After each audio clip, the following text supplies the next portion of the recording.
I recently just videoed some fall changes, and in that video I showed how the Maypops have been devoured by the Gulf fritillary butterflies, larvae.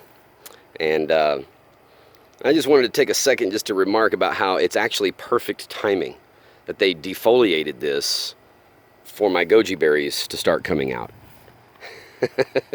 Just in time for them to get more light, because they're starting to produce their fruit. So I think this combination works really well. You see a lot of the dead leaves. It's not because it dried out. It had so much foliage that whenever the caterpillars ate the leaves, there were leaves underneath that weren't used to getting as much sun, and they got burnt out, as we're still having 100-degree temperatures here.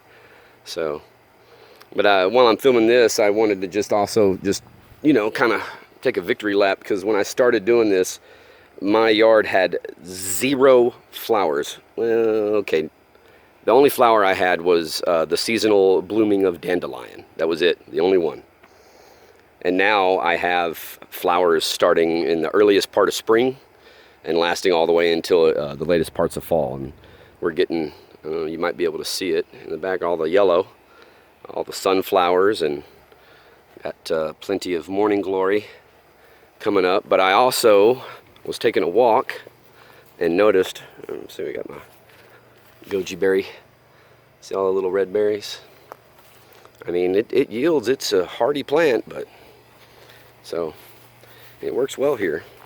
But yeah, I was taking a walk and I noticed a flower blooming that I hadn't caught on camera yet this season, and wanted to go ahead and capture it. So we'll take a walk over there. Take a look at what's going on.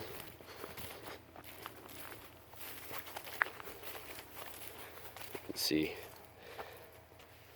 more morning glory and sunflower, late season pollinator food, Turk's cap, and this lovely little treat, purple coneflower, echinacea. It's quite beautiful. I'm just so pleased with myself that finally there's flowers from spring to at least late fall. Well, it's early fall now. We'll see if I'm still getting flowers late fall, but I'm sure I'll at least get some.